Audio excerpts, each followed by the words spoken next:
দর্শক, হয়তো আমরা কেউই স্বপ্নেও ভাবিনি যে বাংলাদেশ দল ইউএসের সাথে পরপর 2 ম্যাচ হেরে সিরিজটাই হেরে যাবে এবং হিউস্টনের এই প্রিভিউ ক্রিকেট গ্রাউন্ডে লজ্জায় ডুববে। আমার সাথে ফ্রেমে দেখছেন প্রত্যেকেই কিন্তু বাংলাদেশের তারকা, কেউ ফুটবলের, কেউ হকির, কেউ আবার ক্রিকেটেরই।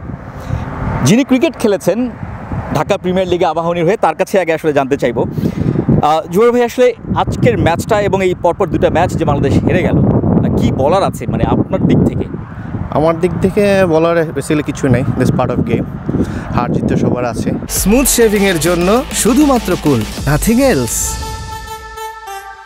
এখানে ইউএসকে প্রমোট করতেছে সবাই, ইউএসের জন্য অনেক ভালো হয়েছে, আমাদের হার্ড লাক, দ্যাটস ইট। ভাই, আপনি ন্যাশনাল টিমে হকি খেলেছেন, আপনি ওকলাহোমা থেকে এসেছেন, অনেক দূর থেকে এসেছেন, খেলা দেখেছেন, হতাশ তো নিশ্চয়ই হয়েছেন। মানে কখনো কি ভেবেছেন যে বাংলাদেশ দলের পারফরমেন্স এরকম তলানিতে যেতে পারে? হতাশ ঠিক না, আমি অলওয়েজ পজিটিভ, এবং আমি মনে করি এখন একটা খারাপ সময় যাচ্ছে এবং বললাম তো হার জিত তো পার্ট অফ দ্য গেম, ভালো করবে ইনশাল্লাহ, পজিটিভলি নিতে হবে। আমরা হারলেই একদম হয়ে যাই, ইটস ওকে, স্পোর্টলি নিলে কোনো ব্যাপার না, 2-3 ম্যাচ পরে দেখবেন আবার T20 ম্যাচে ঠিকই ভালো খেলবে ইনশাল্লাহ। বাংলাদেশের লেজেন্ডারি ফুটবলার, তিনি আসলে বাংলাদেশ দলের সম্ভবত গোলকিপার ছিলেন আপনি। উনি আসলে বাংলাদেশ ক্রিকেটটাকেও বেশ ফলো করেন, ডালাস থেকে উনি খেলা দেখতে এসেছেন এবং ডালাসে তিনি কিন্তু ক্রিকেট টিমও চালান আমি যতটুকু জানি। সেক্ষেত্রে আপনার ক্রিকেট নলেজটাও বেশ ভালো আছে, খেলাধুলার সাথেই আছেন। বাংলাদেশের বডি ল্যাঙ্গুয়েজটা ঠিক T20-র আদলে কি মনে হয়েছে আপনার? Physically একটু weak, but it should be slowly improvement. There's nothing to be negative. আমরা পজিটিভ চিন্তা ভাবনা করি, পজিটিভলি সব নিতে হবে। খেলায় হার জিত আছে, হারা হবে। It might be a bad time going on. They have a long journey. Need to be adjust the weather and all kind of stuff. So আমার মনে হয় যে ভালো করবে বাংলাদেশ। আমাদের নিরাশ হওয়ার কোনো কারণ নেই। আমরা পজিটিভভাবে থাকবো, সবাই পজিটিভ চিন্তা করবেন এবং আমি বলবো সবাইকে দোয়া করার জন্য। It's your day, it's your day. If it is not your day, you lose. It's an uncertain game. It could be possible win, it could be lose.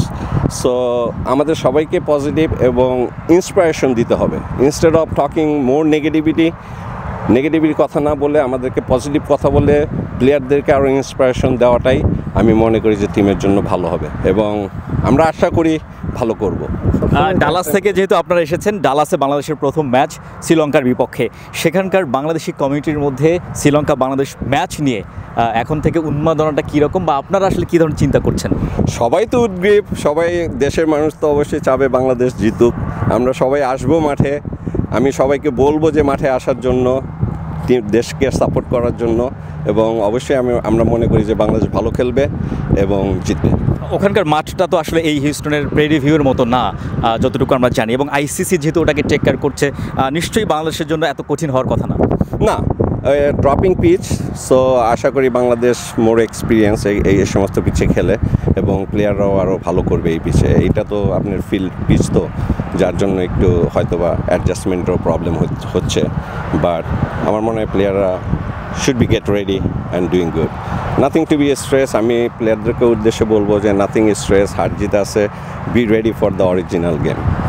So we have to be focus on forward mode. নিঃসন্দেহে আমরা আসলে বাংলাদেশের জাতিটা এরকম, যখন যেখানে আবেগটা show করা দরকার আমরা আসলে সেটাই করি। আমার সাথে আসলে আরও 2জন হকির প্লেয়ার আছেন, আসলে একটু তাদের সাথে একটু কথা বলতে চাই। বাংলাদেশের ম্যাচটা তো আপনারা অনেক দূর থেকে এসেছেন উপভোগ করার জন্য, সেটা আসলে প্রপারলি তো উপভোগ করতে পারলেন না, যদি জিততো তাহলে হয়তো বা ভালো হতো। সেক্ষেত্রে আপনাদের কাছে কি মনে হয় আসলে বাংলাদেশ টিমটা এই 2টা ম্যাচ হারলো ঠিক কোথায় গিয়ে হারলো? মানে মেন্টাল একটা ফ্যাটিক নাকি অন্য কিছু? প্রথমত একটা হতে পারে এটা নতুন দেশ, নতুন মাঠ, নতুন পরিবেশ, সেটা হতে পারে, আর ক্লান্তিও থাকতে পারে, বাট সব মিলিয়ে end of the day we lost, that's the bottom line. তো এখান থেকে দেখতে হবে, পজিটিভলি ভাবতে হবে, দেখতে হবে, দেখা যাক আগামী পরশুদিন একটা ম্যাচ আছে, আমরা কি করতে পারি সেখানে, সেটাই। ডালাসেও আমরা ইউএসের সাথেও একটা প্রস্তুতি ম্যাচ আছে 28 তারিখে, তারপরে আবার সেই ডালাসেই বাংলাদেশ দল শ্রীলঙ্কার সাথে খেলবে, যেটা একটু আগে ভাই বলছিলেন যে বাংলাদেশের কমিউনিটিরা খুব উদ্গ্রীব হয়ে আছে। কোনো কি প্ল্যান করেছেন আপনারা যে বাংলাদেশ টিমকে মাঠে গিয়ে একটু অন্যভাবে চিয়ার আপ করবেন?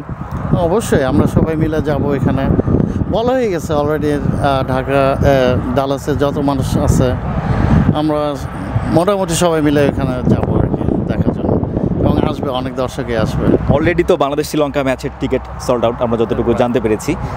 হ্যাঁ, মোটামুটি সোল্ড আউট হয়ে গেছে, কিছু মনে হয় বাকি আছে, বাট হয়ে যাবে, বাই দ্য টাইম গেম আসলে হয়ে যাবে এটা। তারপর আমরা বিশ্বকাপ নিয়ে আশা দেখতেই পারি বাংলাদেশকে। অবশ্যই আমরা আশা করতেছি will be win. আমরা জিতবো ইনশাআল্লাহ। Will be win. We have to be. Will be এই যে positive. প্রবাসীরা যে বাংলাদেশি প্রবাসীরা যে এখানে এসেছে, বাংলাদেশ ক্রিকেট টিম এখানে এসে খেলা দেখছে, যদিও হার জিত আছেই, তবে বাংলাদেশের এই দৃষ্টিকটু হারটাকে এড়িয়ে কিভাবে সামনে এগিয়ে যেতে পারবে বাংলাদেশ, তারা আসলে সেটাকেই বলছেন যে পজিটিভলি নিয়ে সামনের দিকে এগিয়ে যেতে এবং বিশ্বকাপে ভালো করতে। নিশ্চয়ই দর্শক, আমরা সবাই আশা করছি যে বাংলাদেশের এই ব্যর্থতাকে কাটিয়ে বিশ্বকাপের মূল মঞ্চে গিয়ে বাংলাদেশের প্লেয়াররা ভালো করবেন। সেই প্রত্যাশা নিয়ে হিউস্টন থেকে বিদায় নিচ্ছি আমি, মাহমুদুর রহমান।